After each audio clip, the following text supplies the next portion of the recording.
Olá a todos que nos acompanham, eu sou Elisa Vaz, repórter do Grupo Liberal, e eu estou aqui hoje com a coordenadora do CEAmazon, Maria Emília Tostes, e a gente vai falar um pouquinho sobre tecnologia e mobilidade. Professora, seja muito bem-vinda. Bom dia a todos. Então, vamos começar falando um pouquinho sobre a tecnologia de mobilidade. Elas têm feito parte do cotidiano das pessoas, né? E a gente sabe que com a mobilidade urbana indo bem, a qualidade de vida das pessoas vai bem também.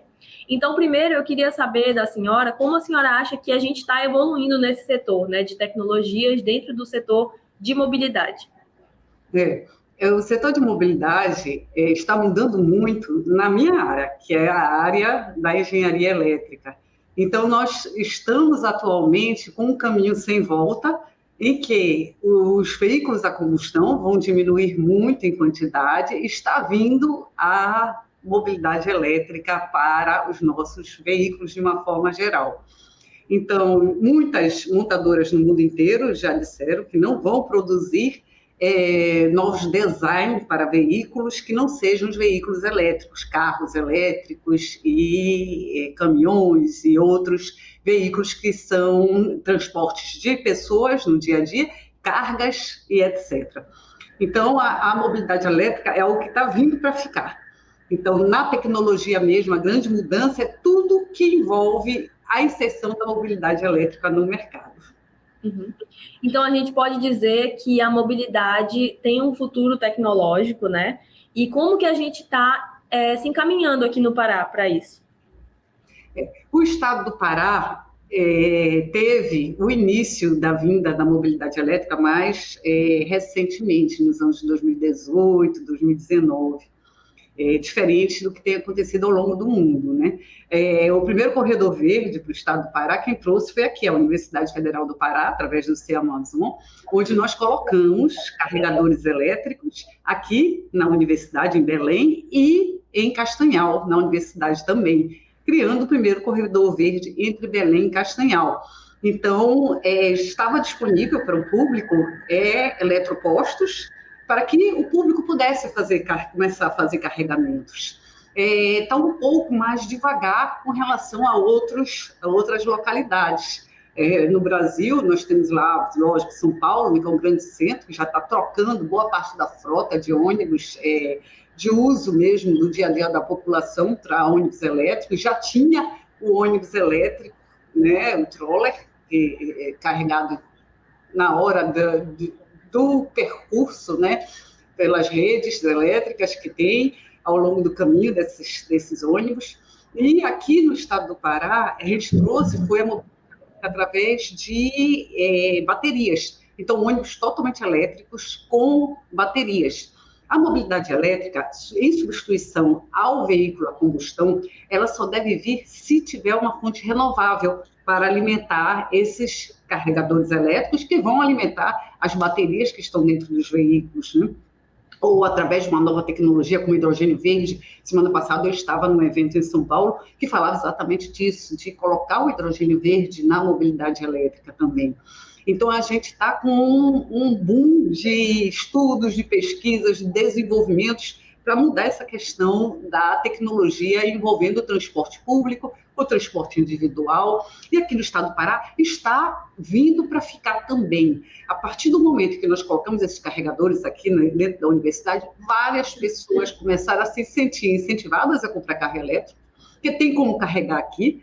E, por enquanto, nós ainda não fizemos um modelo de negócio, que é um projeto com a Norte Energia, que patrocinou esse projeto que a gente implementou aqui no estado do Pará, onde a gente colocou não só ônibus elétrico e um barco elétrico, que vai começar a circular agora, deve começar agora em maio, como também colocamos todo um sistema de energia fotovoltaica para alimentar esses modais, armazenamento para poder ter a energia à noite, que o fotovoltaico ela só produz energia durante o dia. Então, nós trouxemos uma tecnologia para iniciar, para ajudar o Estado nesse desenvolvimento. E quando se traz esse tipo de tecnologia, muitas outras tecnologias têm que vir junto. Esses veículos, eles têm que ter uma forma de se comunicar, de mostrar como é que eles estão funcionando, se a bateria vai aguentar chegar no novo local de carregamento. Então, além da energia fotovoltaica que possa ter em cima, por exemplo, de um barco, essa energia gerada por células fotovoltaicas que estejam em cima de um barco pode não ser o suficiente pela autonomia dele para fazer um percurso. Então, ele tem que saber se ele vai chegar num local que tem um carregamento para as baterias e que esteja apto para carregar nesse momento em que ele chegar. Então, tudo isso exige o quê? Comunicação. A comunicação aqui na nossa região é mais complicada, porque é um ambiente de floresta, então nós desenvolvemos com esse projeto tecnologias na área das telecomunicações para isso. Nós desenvolvemos toda a inteligência para acompanhar esses modais. Então, quando se trata de mobilidade elétrica, é uma grande rede, são vários serviços, é modelo de negócio que tem que ser feito para que realmente seja algo viável, interessante para que algum empresário queira investir também, pensando, lógico, no meio ambiente, porque realmente é um impacto zero em termos de geração de CO2, de aquecimento global, que é algo que está sendo discutido no Brasil e no mundo, que são ações que têm que acontecer, porque senão a gente não vai ter um mundo habitável para os nossos netos, para os nossos filhos, netos, bisnetos, e assim vai. Uhum. Novas tecnologias de mobilidade têm transformado o modo como as pessoas se deslocam nas cidades, né? A gente pode citar o exemplo aí de carros autônomos, drones de entrega e até transporte público elétrico. Mas isso parece algo muito distante da nossa realidade. Eu queria que a senhora comentasse um pouquinho sobre o panorama geral dessas tecnologias hoje no Brasil e também dar a sua opinião se isso deve chegar no futuro próximo até Belém. No carro autônomo é um pouco mais complicado, é um veículo sem motorista, né? Então tem alguns casos aí no mundo que já aconteceram acidentes, mas está vindo também. O carro autônomo já funciona em muitos locais do mundo, funciona muito bem. No Brasil ainda é em fase de teste, em fase laboratorial. A questão do carro autônomo traz junto uma outra tecnologia muito importante, que são as cidades inteligentes, que são as smart cities.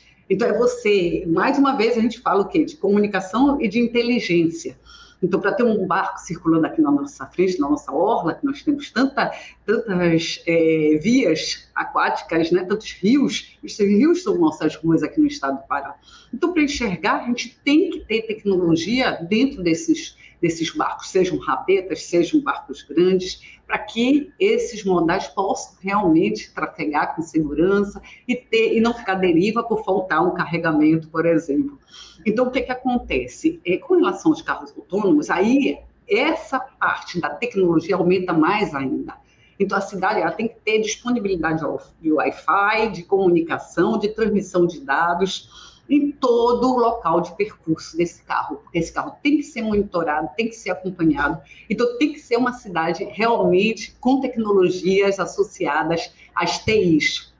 Então, é uma mudança de conceito do uso da mobilidade dentro das cidades. Com relação aos drones, a ANAC já fez regras, drones de entrega, né, que você colocou, a ANAC já fez resolução, já está acontecendo, só que essa entrega não é permitida que vá até o consumidor, vai até um ponto de entrega. Então, tem que ser percursos autorizados pela Agência Nacional e chegar a um local de pessoas habilitadas para receber e, sim, terminar essa entrega. Então, o drone de entrega já acontece, mas existem regras específicas. Tem que ser cadastrado, tem que seguir todas as regras. Qual foi a terceira tecnologia? Você falou do carro autônomo, dos drones de entregas e... Os transportes públicos elétricos. E os transportes públicos elétricos? Os transportes públicos elétricos já são realidades há muito tempo. O veículo elétrico, eu me lembro, Recife, por exemplo, que é a cidade que eu nasci, né? Eu sou mais paraense que pernambucana, porque já moro aqui há 50 anos, mas em Recife tinha um ônibus elétrico na minha infância. Infelizmente, em 2010, eles pararam de existir. Em São Paulo existem ônibus elétricos que estão lá há muitos anos. E agora a nova tendência não é esse ônibus elétrico que está conectado lá, o fio lá em cima, para ser carregado ao longo do percurso.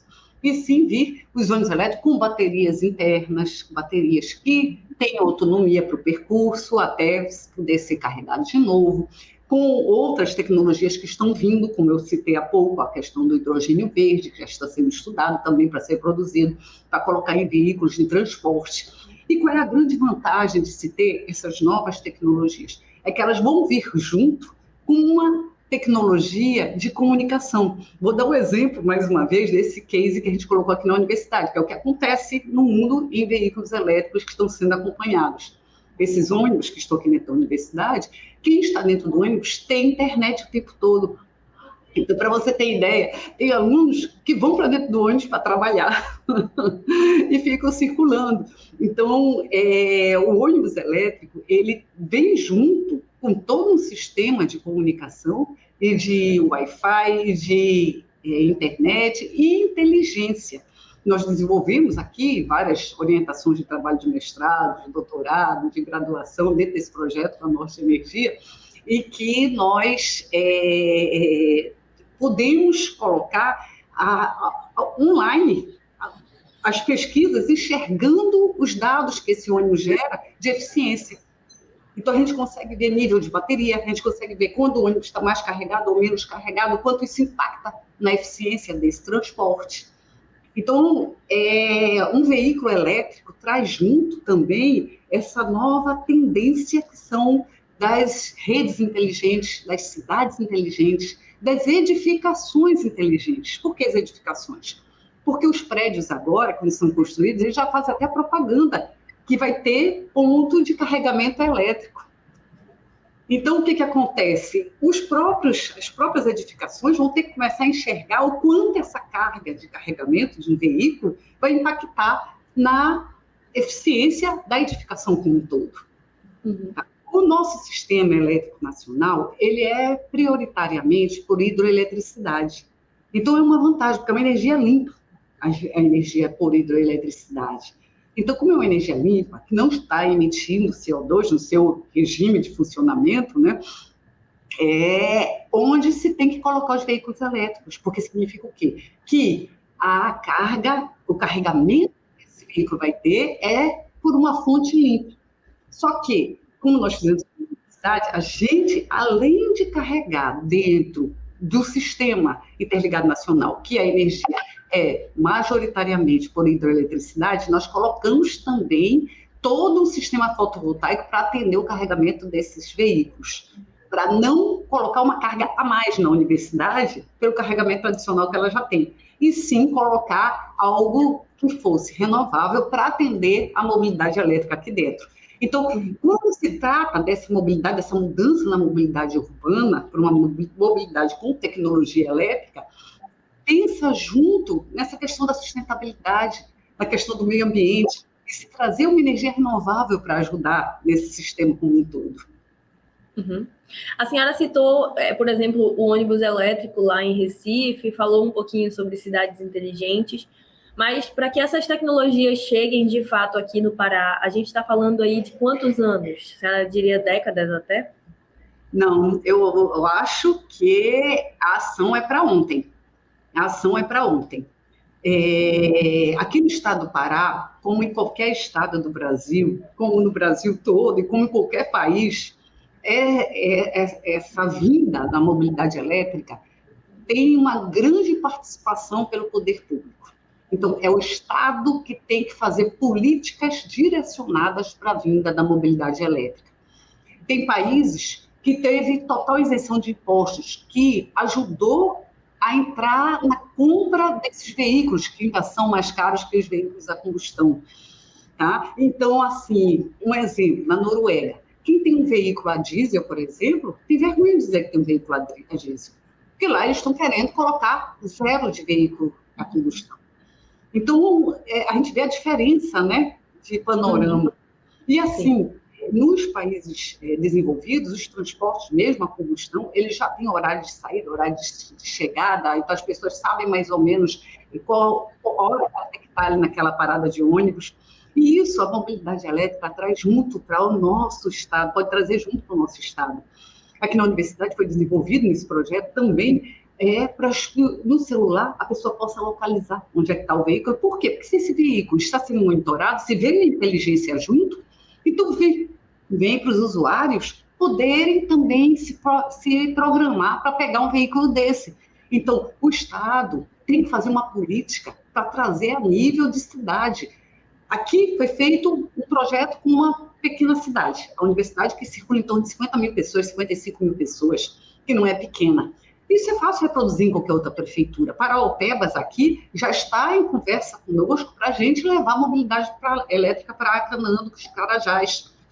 Então, já estamos em fase de trazer as cidades inteligentes junto com a mobilidade elétrica, que vem junto com a inteligência que é necessária dentro de uma cidade, para que se possa realmente fazer uma mudança de vida com a tecnologia, a qualidade de vida é isso. Você saber quando é que seu transporte vai chegar e só ir para a parada no momento em que ele já está chegando, isso é um espetáculo na vida das pessoas e pode ser realidade aqui, mas tem que ter ação de Estado. Qualquer país que avançou nisso, o Estado promoveu ações para facilitar essa vinda, porque é uma tecnologia mais cara agora, mas ela, ao longo do tempo, se paga. E ainda tem muito mais coisas junto a isso. As agências de desenvolvimento de outros países, elas têm que investir na descarbonização. Então, se elas investirem aqui no Brasil, imagine aqui na nossa região, a região norte, que é uma região que tem a nossa floresta, é onde a gente tem que pensar primeiro em diminuir a poluição para não acabar com esse oxigênio todo que é gerado aqui. Então, é muito importante uma ação de Estado, a nível de prefeitura, a nível de governo estadual e de governo federal, para que na nossa região, aqui em Belém, isso aconteça para ontem. Está vindo a COP30, talvez, para cá agora, né? Então, eu acredito que as ações já estão acontecendo. Nós tivemos conversas com a CEMOB recentemente, e eles estão nos pedindo para chegar até eles para uma parceria para a vinda da mobilidade elétrica. Então, a gente acredita que isso vai acontecer antes, sim, vai demorar 10, 20 anos, não. Eu acredito que os governantes vão agir para que isso realmente seja uma realidade também no nosso estado logo, como já é em alguns outros estados. Como eu falei, São Paulo está adquirindo praticamente a frota e que uma das fabricantes de ônibus elétricos no Brasil tem por vários anos. Então, e está surgindo outros fabricantes, exatamente para que isso possa acontecer de uma forma mais efetiva. A senhora citou algumas medidas que devem ser tomadas ou que estão sendo tomadas em outros locais, né, como a isenção de impostos. A senhora citou a necessidade de uma comunicação mais potente, né, para que tudo isso seja possível. Como que a senhora acha que as cidades do Pará precisam se preparar para tornar essas tecnologias parte, né, do dia a dia das pessoas, até com ações de talvez conscientização, por exemplo? Assim, não é difícil, né, hoje em dia tomar ações para isso, para conscientização, para trazer, para integrar, porque quando vem uma coisa boa, todo mundo quer usar. E celular todo mundo tem. Então, a conscientização, ela pode vir, por exemplo, num software que a pessoa vai se cadastrar para saber quando é que o transporte dela vai chegar. Então, de cuidar do transporte, para que ela possa manter a possibilidade de uso desse transporte, de aprender a instalar um software. Os softwares podem ser bem simples para que a pessoa possa acompanhar o modal e possa acompanhar as notícias relacionadas a se usar um transporte desse. Aqui nós fizemos também para os nossos usuários na universidade um software em que a pessoa se cadastra, avalia e dá sugestões de melhorias e sabe também quando vai usar, o quanto que ela está descarbonizando, se ela usar o ônibus elétrico ao invés do ônibus a combustão, ou se ela for andando, como é que ela chega mais rápido em um percurso. Então, tudo isso daí vem de forma instrutiva em um celular, se vier essa questão da cidade inteligente voltada para a mobilidade elétrica. Uhum. Hoje, aqui no Pará, a senhora vê, pela sua experiência, sua vivência nessa área, alguma cidade com o potencial de se tornar uma cidade inteligente em breve? Acanã dos Carajás já está trabalhando em cima disso, já tem muita coisa avançada em termos de comunicação, em termos de TI, e está trazendo aí também a questão voltada à mobilidade. Então, eu tenho acompanhado de perto lá a questão dos avanços em termos de cidade inteligente dessa cidade, sim. Perfeito. Agora, vamos falar um pouquinho sobre economia. Para que essa transição do modelo que a gente tem hoje de mobilidade para um modelo mais tecnológico, mais elétrico, seja justa e equilibrada, a gente também precisa debater o impacto dessas tecnologias na economia, né, no mercado de trabalho. Como a senhora avalia que essas tecnologias de mobilidade estão mudando o mercado? E, na sua avaliação, existe algum impacto econômico em cima, a partir delas? Por exemplo, na geração de emprego, no aumento da produtividade e até no surgimento de novos negócios? Sim, com certeza vai haver impactos e não são poucos. A gente já tem participado, através da GIZ, que é uma agência alemã, de cursos de multiplicadores. Então, nós temos vários professores aqui no CIAmazon que já participaram de cursos com a Alemanha e com outros países, para que nós nos tornemos multiplicadores de outras pessoas. Então, nós colocamos também professores do IFPA e da UFOPA, aqui no estado, que são colegas que trabalham aqui conosco no CIAmazon, então aqui da UFPA, do IFPA e da UFOPA, já participaram de algumas modalidades desses cursos sobre a nova tecnologia para que a gente possa formar mão de obra. Porque uma coisa muito importante com a vinda dessa tecnologia é ter a mão de obra. O que acontece? Muitas linhas, um exemplo da minha área também, a questão das redes subterrâneas. Redes subterrâneas, para uma concessionária implantar aqui no estado do Pará, é muito difícil, porque falta mão de obra especializada para trabalhar com a rede subterrânea. Então, a maior parte dos nossos sistemas são todos aéreos para atender de energia elétrica. Então, uma questão que veio foi isso: como é que a gente vai levar o veículo elétrico se a gente não vai ter a mão de obra para trabalhar no veículo elétrico? Se a gente não vai ter quem conheça o que tem de diferente no veículo elétrico com relação ao veículo a combustão? Se a gente não conhece o que precisa para mudar essa visão da mobilidade para a mobilidade elétrica, que é uma visão diferenciada, é um uso diferenciado. Então, a gente precisa formar mão de obras especializadas nessas linhas para trabalhar. E a gente já começou a fazer essa formação.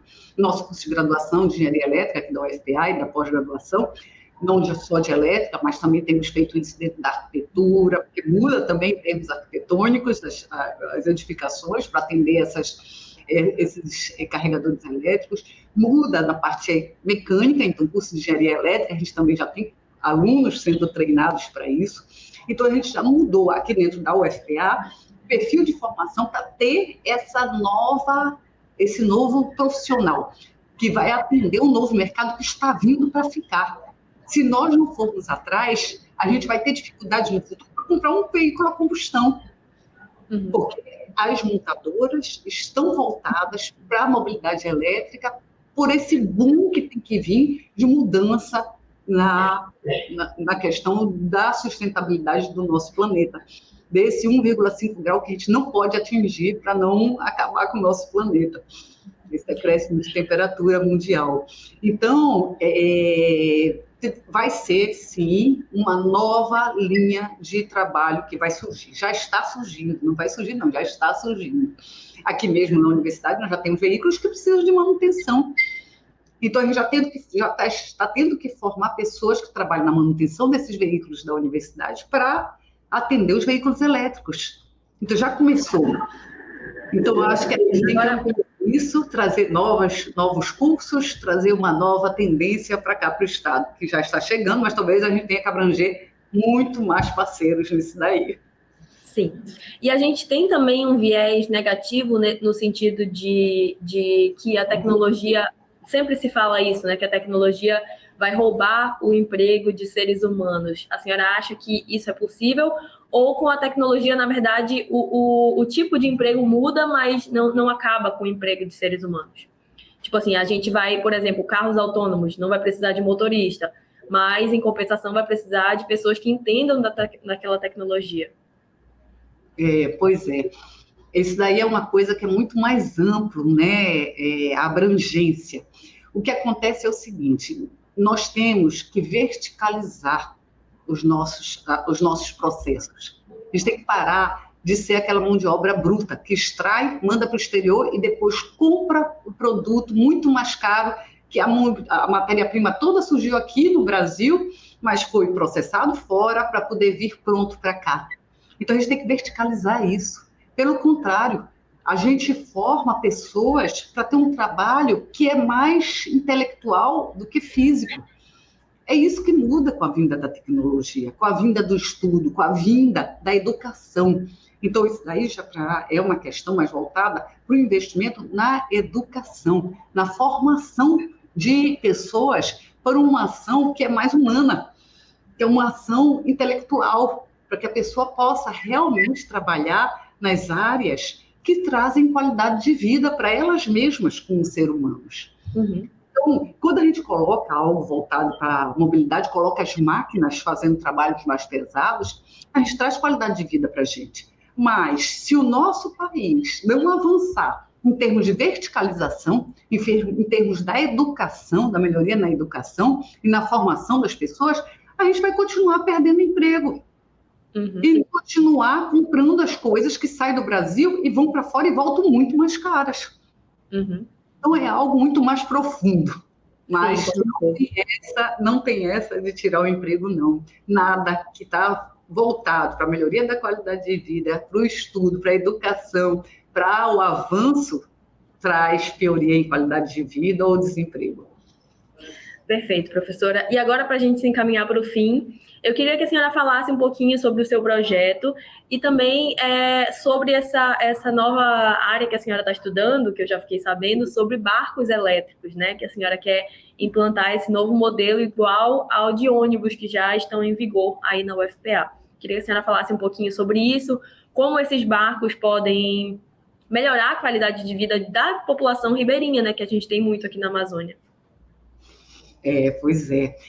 O nosso projeto é um projeto em que ele traz várias frentes, né? Então, nós trouxemos a mobilidade elétrica em ônibus e barcos elétricos e nós trouxemos todo um sistema que a mobilidade traz junto. Então, geração fotovoltaica interligada à rede e de forma isolada, então nós podemos fazer balanços energéticos, fazendo as diversas possibilidades acontecerem de atendimento aos nossos modais, armazenamento de energia para guardar a energia gerada pelo sol que estiver sobrando e à noite utilizar com as nossas baterias, também verificando o melhor horário para colocar em funcionamento essas baterias através dos estudos dos nossos orientados.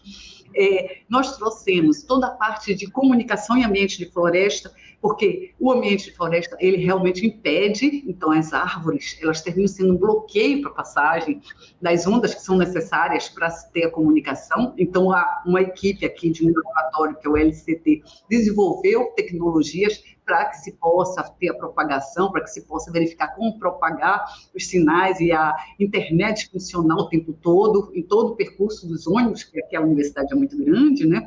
E dos barcos aqui na frente, o barco elétrico que a gente está desenvolvendo, que eu já vou falar dele. Então, nós também desenvolvemos toda a questão associada à inteligência. Então, foram desenvolvidos softwares para monitorar o sistema de abastecimento, os carregadores elétricos, software para monitorar o nosso eletrocentro com armazenamento, software para monitorar os sistemas fotovoltaicos, software para integrar todos esses sistemas e os softwares dos usuários, tanto professores, prefeito da universidade, consegue enxergar esses modais, a eficiência deles, quantas pessoas estão circulando, para poder fazer as análises de eficiência e como melhorar essa tecnologia. E os usuários do dia a dia, os alunos que chegam aqui, os professores, os técnicos que queiram usar o melhor modal para ele, em termos de tempo ou em termos de diminuição da emissão de CO2, ele acompanha através do celular e verifica qual é o melhor percurso, qual é a melhor forma dele se deslocar de um ponto ao outro. Então, foram feitos vários softwares, todos estão integrados em um único sistema, e nós estamos, junto com isso, na universidade como um todo, também com um software de gestão das edificações da universidade. Então, a gente consegue enxergar boa parte das edificações aqui da universidade, em torno de 32 edificações, e essas edificações, o quanto elas impactam também na energia como um todo da universidade, e como melhorar a eficiência de tudo isso. Paralelo a isso daí, Nós desenvolvemos com o Laboratório de Engenharia Naval um catamarã elétrico. Esse catamarã elétrico vai poder pegar os alunos no básico, na orla do básico da universidade, circular por 9 quilômetros, até aqui, a parte onde já está a própria Faculdade de Engenharia Naval, onde nós temos aqui o Cia Amazon, também está aqui perto. Então, nós, pelo nosso rio, a gente vai poder trazer os alunos com um barco totalmente elétrico, com tecnologia projetada aqui na universidade pelos nossos engenheiros eletricistas, a parte elétrica do barco, e o catamarã pelos engenheiros da engenharia naval. E, juntamente, nós estamos colocando em funcionamento um barco elétrico que tem painéis fotovoltaicos em cima para ajudar na autonomia desse barco, e também a questão associada ao carregamento aqui na universidade das baterias. Então, mudar os painéis fotovoltaicos não é o suficiente para alimentar um catamarã desse porte. Então, a gente também carrega eles aqui, temos armazenamento, para dar autonomia desse barco funcionar o dia inteiro, atendendo a nossa população universitária, inclusive visando os ribeirinhos do outro lado do rio, no futuro, depois que esse barco for testado e tudo tiver ok aqui, para pegar alunos que moram do outro lado e tragam aqui para a universidade para aula. E depois, através dessa tecnologia testada, consolidada, poder colocar isso no Estado, poder conversar com o Estado para levar a mobilidade através de barcos, que não vai mais poluir nossos rios com diesel derramado, com combustível derramado, que vai trazer qualidade, inclusive em termos auditivos. Os nossos motoristas aqui da universidade, com os ônibus elétricos, um comentário deles foi o seguinte, que eles já têm colegas que já estão surdos por causa do motor, combustão lá do lado do motorista. E quando eles estão dirigindo o ônibus elétrico, eles nem acreditam que o ônibus está andando, porque não tem ruído nenhum. Então, é qualidade de vida de uma forma geral, é diminuir, inclusive, a possibilidade de doenças auditivas, por não estar em contato com o motor do lado, fazendo aquele barulho o dia inteiro. Então, tudo muda no barco, no ônibus. Então, é uma tecnologia que já existiu, não é nova, mas que parou de ser usada e está retornando agora com tudo. E com vários estudos sendo desenvolvidos, inclusive aqui dentro da Universidade Federal do Pará, através do Cia Amazon. Ótimo, professora, perfeito.